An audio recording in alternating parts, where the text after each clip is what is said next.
High Counselor Extar's tentacles writhed in barely contained fury as he slammed his appendage against the crystalline podium, sending ripples of iridescent light cascading through the chamber.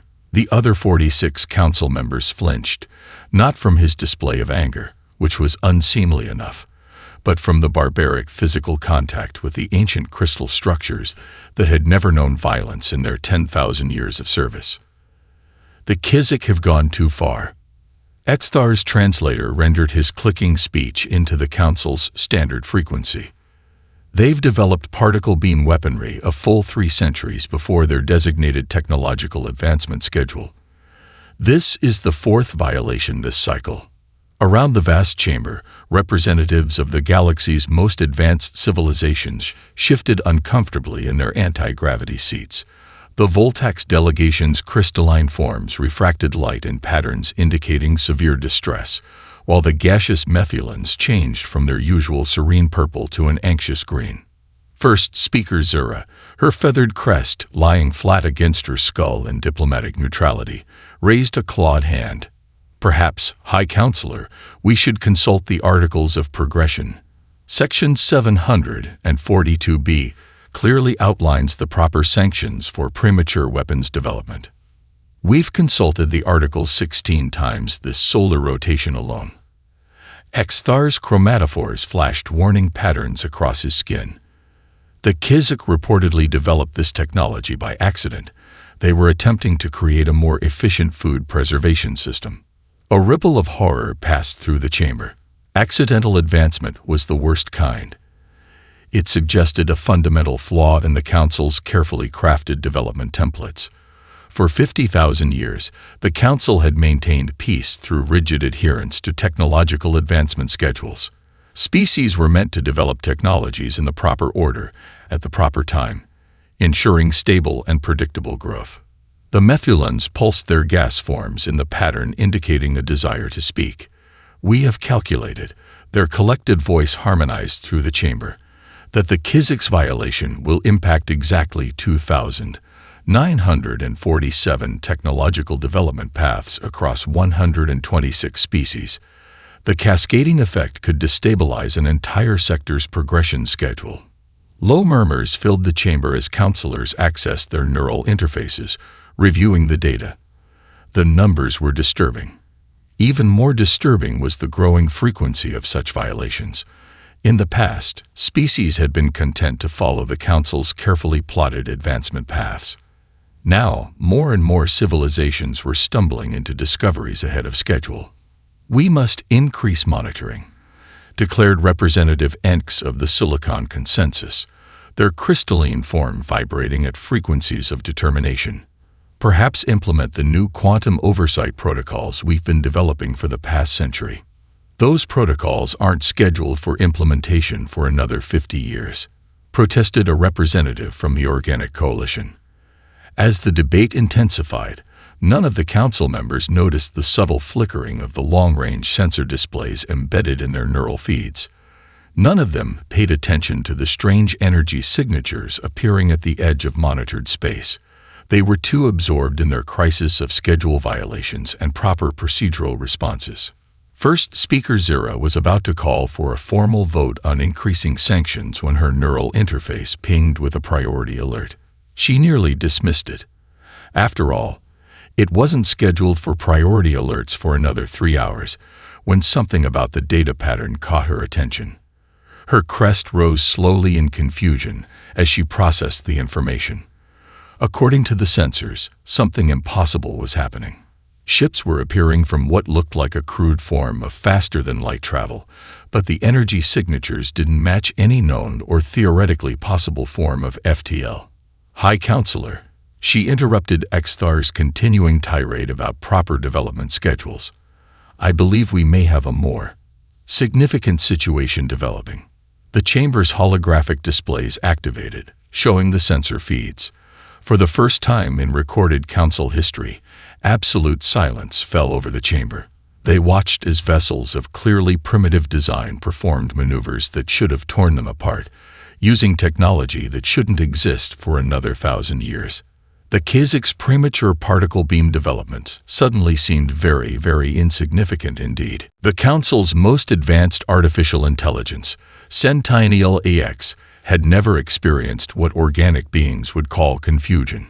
It had processed quintillions of calculations per second for over 3,000 years, maintaining perfect accuracy in predicting everything from quantum fluctuations to species development patterns. Yet now, as it analyzed the sensor data from the approaching vessels, its quantum processors began cycling in paradoxical loops. Impossible, Sentinel X announced to the chamber, its usually smooth vocalization containing microsecond stutters. The vessels are constructed primarily of aluminum alloys and titanium composites. Those are pre-spacefaring materials, exclaimed Representative Enks, their crystalline form clouding with disbelief. No ship could achieve FTL using such primitive construction. Yet the evidence continued streaming across their neural feeds.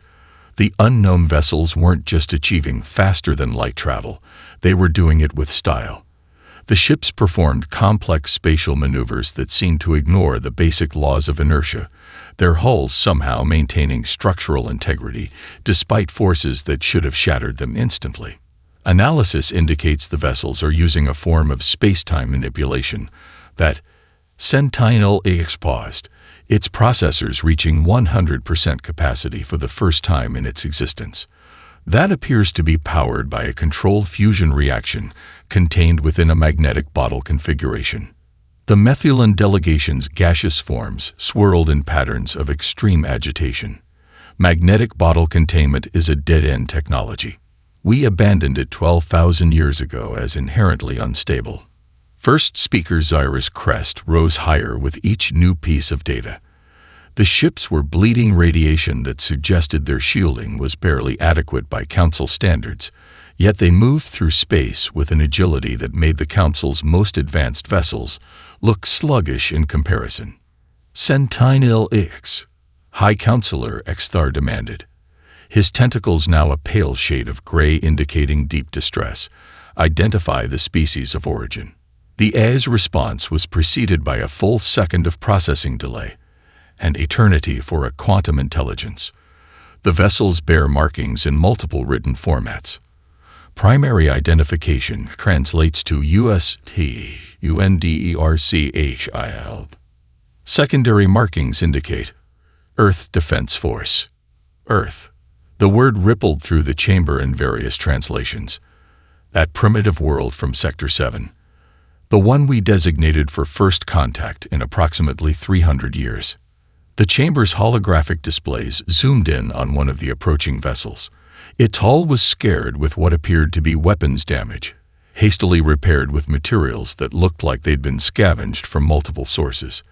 Visible welds crossed its surface in patterns that suggested frequent modifications and repairs. They're hailing us, announced Sentinel AX. Before any council member could cite the proper first contact protocols, a transmission burst through their communication systems on all frequencies. The message was carried by primitive radio waves, yet somehow penetrated the council's most sophisticated encryption. Nexus Station, this is Captain Rodriguez of the U.S. Thunderchild. Hope you don't mind us dropping by unannounced. Our sensors indicate you've got one hell of a party going on in there. Room for a few more at the table. The casual tone, the complete disregard for proper diplomatic channels, the use of colloquialisms that defied standard translation protocols. It was all too much for the Council's carefully ordered minds to process. The vessels are adjusting course, Sentinel X reported, its voice containing what almost sounded like awe. They appear to be executing they're performing a formation maneuver that. The Council watched in collective shock as the human ships began what could only be described as an aerial ballet. They spun and weaved around each other in complex patterns, their primitive hulls somehow withstanding forces that should have liquefied any organic crew. Show-offs. Captain Rodriguez's voice came through again, accompanied by what their translators identified as laughter. Sorry about that. Old Earth Navy tradition. Got to make a good first impression. Now, about that docking permission. High Counselor Exthar's tentacles had gone completely white, a sign that hadn't been seen in a council chamber since the Great Collapse 3 millennia ago. First Speaker Zyra's crest was now fully extended in what her species recognized as complete astonishment. The galaxy, it seemed, was about to become a much more interesting place. The rhythmic thud of boots against crystal floors echoed through corridors that hadn't known footsteps in 10,000 years. Admiral Jack Morrison led his small delegation through Nexus Station's pristine halls, each step sending ripples of light through the ancient crystalline structure. Behind him, the soft whir of their primitive environmental suits filled the alien air. "Sir," Lieutenant Hayes whispered through their comm channel, "I think we're giving the welcoming committee anxiety attacks." She wasn't wrong. The Council's diplomatic escorts, floating orbs of pure energy contained within gravitational fields, were pulsing with increasingly erratic patterns as they watched the humans actually touch the ground they walked on. In a station where everyone either hovered or teleported, the simple act of walking was practically sacrilege. "Good," Morrison grinned behind his faceplate. Nothing wrong with shaking things up a bit. The massive doors to the council chamber loomed before them, their surface etched with mathematical equations that described the proper way to enter a room. Morrison squinted at them for a moment, then shrugged and pushed them open manually, causing several of their escorts to dim in horror. The council chamber was a sight that would have made any architect weep. Crystalline spires stretched up into seemingly infinite darkness, while representatives of 47 species occupied platforms that floated at mathematically perfect intervals. The air itself seemed to shimmer with advanced technology, and neural interfaces flickered with constant data streams. Admiral Jack Morrison. His voice rang out clear and confident, enhanced by his suit's basic speakers rather than the station's sophisticated translation field. "Earth Defense Force. Thanks for having us." High Counselor Exthar's tentacles writhed in what Morrison's cultural briefing suggested was extreme agitation. You walked here. Through the sacred corridors of contemplation." "Yep," Morrison replied, pulling off his helmet with a soft hiss of equalizing pressure. Several council members recoiled at the casual breach of quarantine protocols. "Hope you don't mind. The artificial gravity in this place is rock solid. Nice engineering." First Speaker Zyra's translator took several seconds to process his colloquialisms. "Admiral Morrison, your species is not scheduled for first contact for another 300 years. Your current level of technology should not allow you to be here." Morrison pulled a small device from his suit pocket, a basic tablet computer that looked like a child's toy compared to the technology surrounding them. "About that schedule of yours. See, we found something interesting while digging through some ancient ruins on Mars." He tapped the tablet's screen, and suddenly the chamber's sophisticated holographic systems were hijacked by what appeared to be a PowerPoint presentation. The Council's AI stuttered in disbelief as its firewalls were casually bypassed by software running on silicon processors. "Turns out we weren't the first civilization in our solar system," Morrison continued, flicking through slides showing Martian ruins. "The ones who came before left some pretty interesting notes about faster-than-light travel. We couldn't read most of it, but the diagrams were pretty helpful. So we started tinkering." "Tinkering?" The Methulan delegation pulsed in patterns of disbelief. "You achieved faster-than-light travel by tinkering." "Well, that and good old-fashioned trial and error. Lost a few unmanned ships in the process, but eventually we figured out this neat trick with folding space." Morrison gestured casually, as if discussing a hobby project rather than technology that should have taken centuries to develop. "The equations you folks use are elegant, but turns out there's a shortcut if you're willing to get a little messy with the math." The chamber erupted in multiple languages as council members tried to process this heresy. Humanity hadn't just broken the development schedule. They'd taken it apart, reassembled it wrong, and somehow made it work better. Now, Morrison's voice cut through the chaos. "About that council membership. We've got some ideas we'd love to share. Fair warning, though, they might not fit neatly into your current technological paradigms." High Counselor Exthar's tentacles had gone beyond white and were now approaching transparency, a sign that the Council's medical AI flagged as requiring immediate attention. First Speaker Zura, however, found her crest rising not in horror, but in fascination. For the first time in 10,000 years, the galaxy had become unpredictable. And somehow, that didn't feel entirely wrong. The Council's most elite xenorchaeologists stared at their holographic displays in growing disbelief. The secret probe of Earth was revealing a species that seemed to defy every established principle of civilization development. "Impossible," muttered Chief Researcher Valora, her crystalline form clouded with confusion. According to these records, they achieved powered flight just 66 years before reaching their moon. Her assistant, a young Methulan scholar, swirled anxiously. That's not even enough time for proper theoretical development.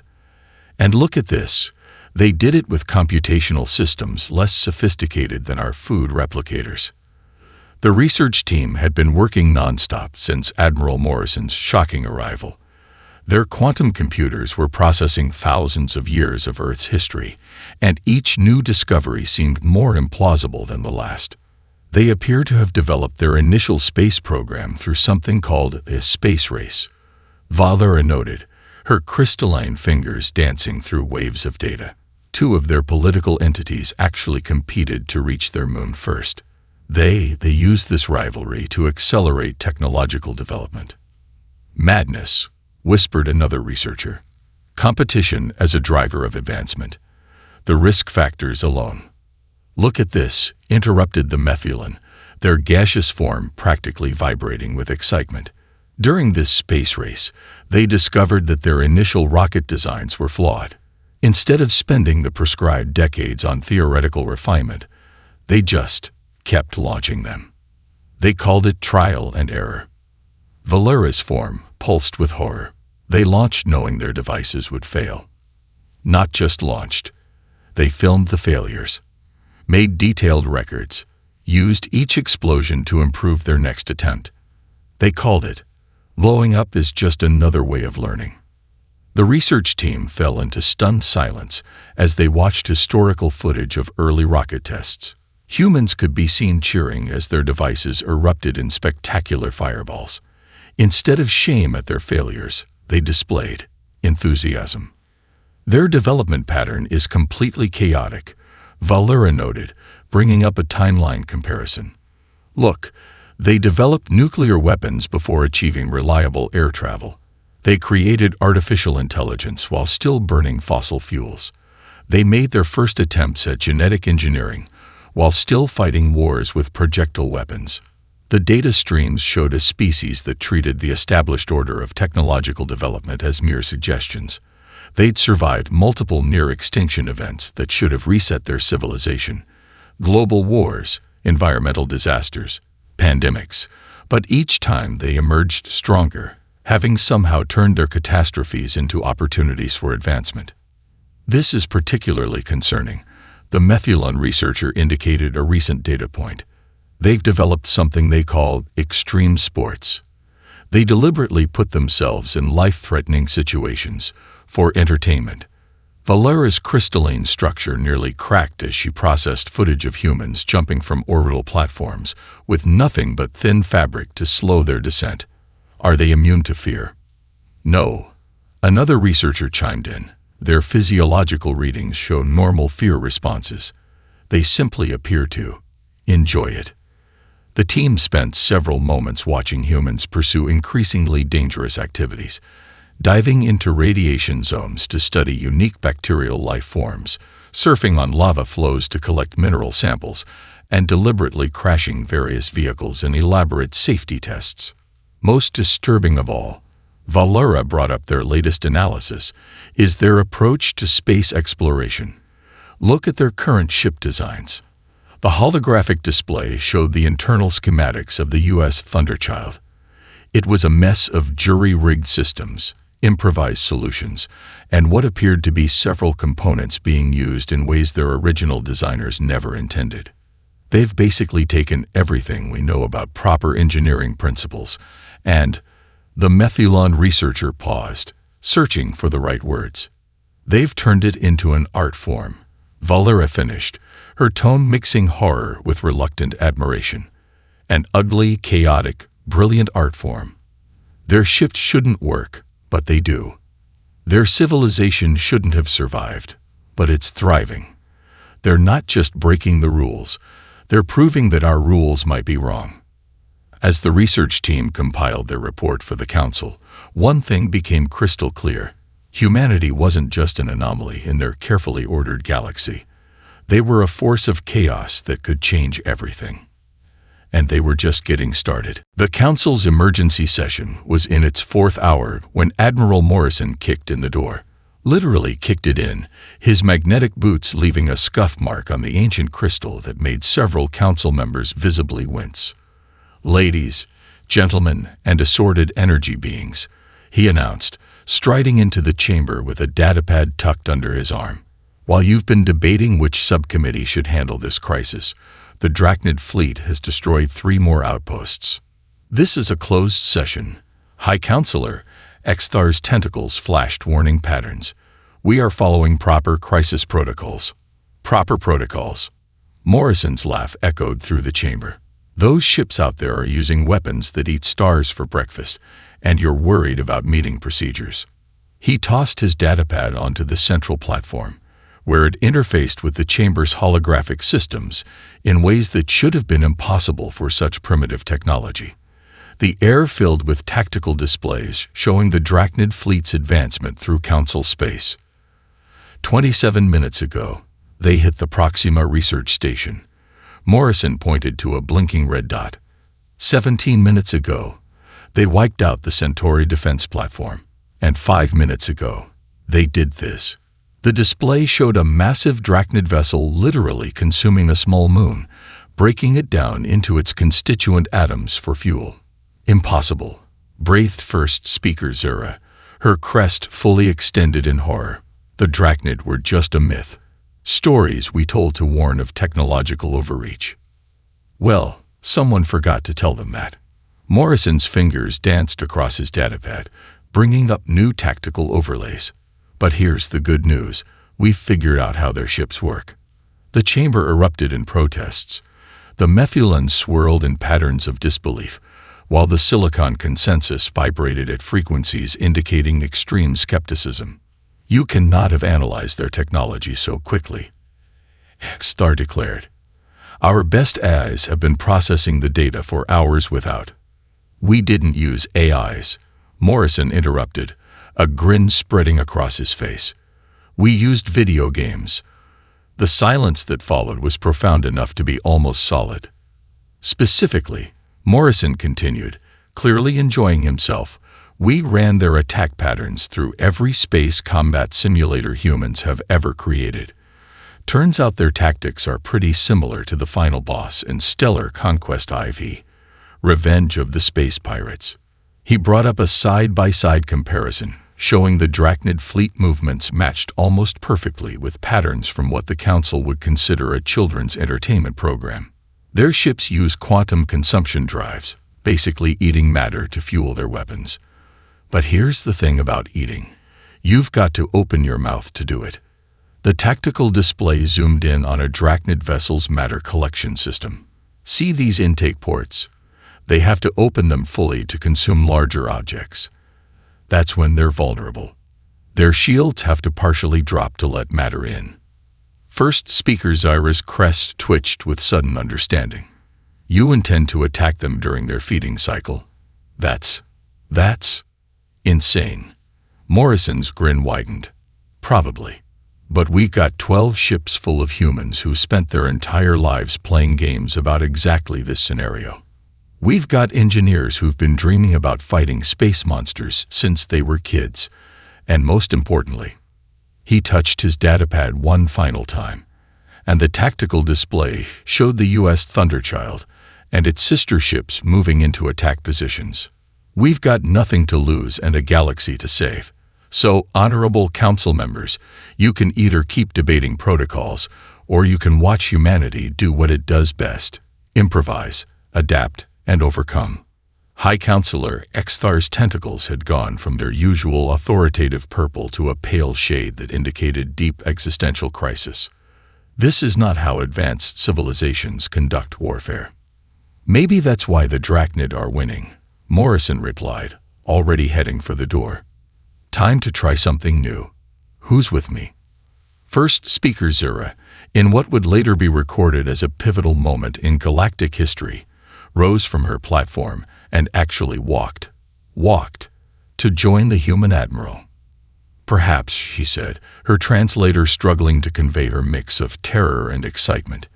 It is time we learned some new protocols. THUNDE or CHILD to all ships. Let's rock and roll. The Council's observation chamber erupted in chaos as human battle music thundered through every communication channel. The song, identified in Earth records as Welcome to the Jungle, blasted across all frequencies, drowning out the Drachnid's quantum harmonics. They're broadcasting ancient Earth music as an electronic warfare tactic. One of the Council's military analysts reported, their crystalline form vibrating in confusion. It's actually disrupting the Drachnid's neural networks. That's not even the crazy part. First Speaker Zira noted, watching the tactical display with her crest fully extended. Look at their formation.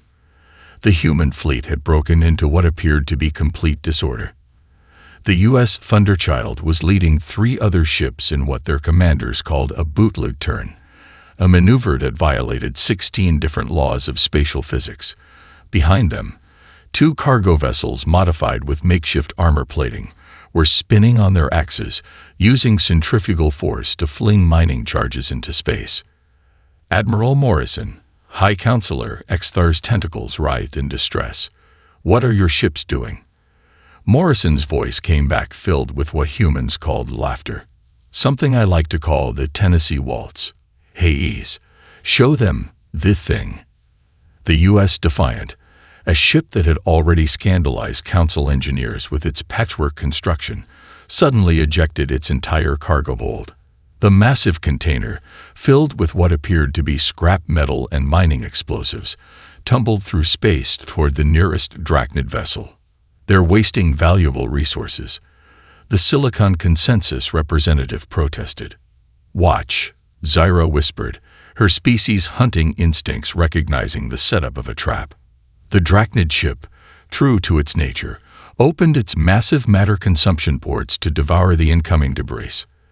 At that exact moment, the Defiant fired its makeshift mass driver, a weapon cobbled together from mining equipment and what humans called duct tape. The result was spectacular. The cargo hold's contents, superheated by the mass driver, turned into a plasma stream that shot straight down the Drachnid ship's throat. The massive vessel convulsed as its quantum consumption drive choked on the improvised plasma weapon.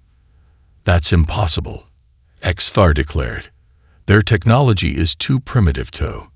Yeehaw! Morrison's voice cut through the chamber. All right, folks, time for Phase 2. TENDRCHILD. Show them why we installed those rodeo clamps. The Council watched in collective shock as the Thunderchild literally lassoed a Drachnid scout ship with modified docking cables. The human vessel began spinning, using the enemy ship as a makeshift flail against its larger companions. This isn't warfare. One of the military analysts protested. This is humanity doing what we do best, Morrison replied, his ship narrowly dodging a quantum beam while maintaining its bizarre spin, making it up as we go along. Across the battlefield, human ships were executing maneuvers that no sane species would attempt. The U.S. Crazy Horse was using its own reactor leak as a weapon, leaving trails of radiation that fouled the Drachnid sensors. The U.S. Hail Mary had somehow turned its atmospheric shields inside out, creating a bubble of pure chaos in spacetime. And through it all, that thundering Earth music continued to play. Look at their neural patterns. First Speaker Zyra pointed to a data stream. The humans, they're enjoying this. It was true. While the Council's military experts watched in horror, The human crews were treating the battle like some sort of game. They were calling out maneuvers with names like Loop-de-Loop and Crazy Ivan, each more insane than the last. The Drachnid fleet, faced with an enemy that refused to follow any known rules of combat, began to show signs of confusion. Their perfectly ordered formations broke down as human ships darted between them, using tactics that seemed based more on ancient Earth action movies than military doctrine. Status report. Xthar demanded. Morrison's response came back accompanied by what sounded like classic rock guitar solos. "Oh, we're just getting started. Watch this. We're about to show these folks why you should never underestimate a species that invented monster trucks." The Council could only watch as humanity turned the most important battle in galactic history into what one human officer called the biggest demolition derby this side of the Milky Way. And somehow, impossibly, it was working. The Council chamber had changed. Where once pristine crystal gleamed in mathematical perfection, now scuff marks from Morrison's boots created chaotic patterns across the floor. Holographic displays flickered with human-modified code, their once rigid formats now flowing with an almost organic flexibility.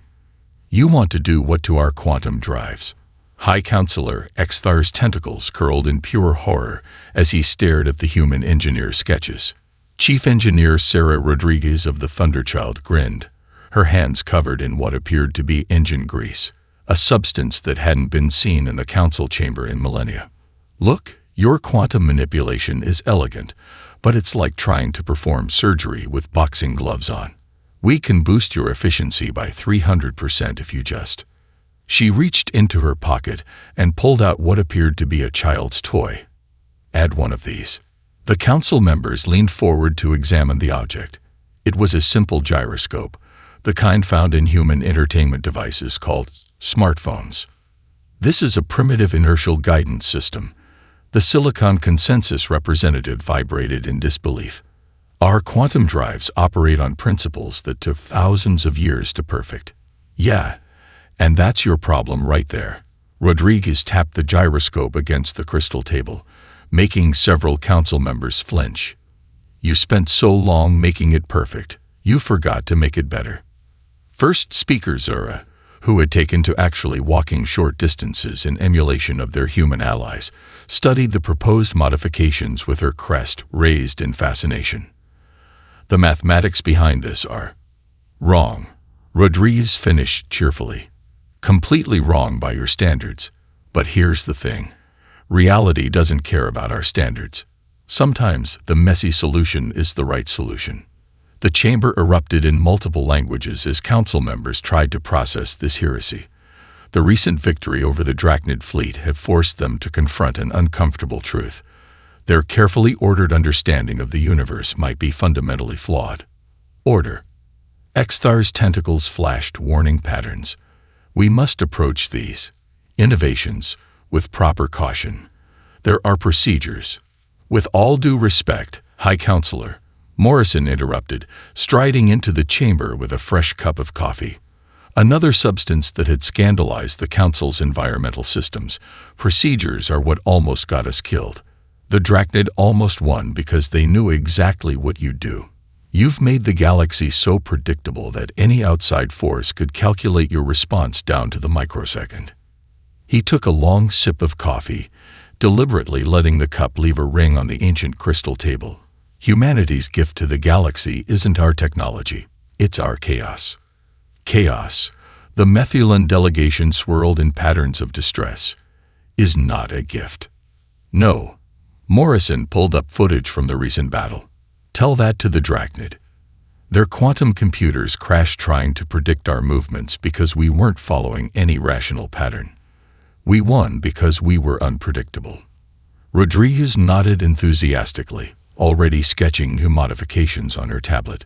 "The universe is chaos at its core. Quantum mechanics proves it.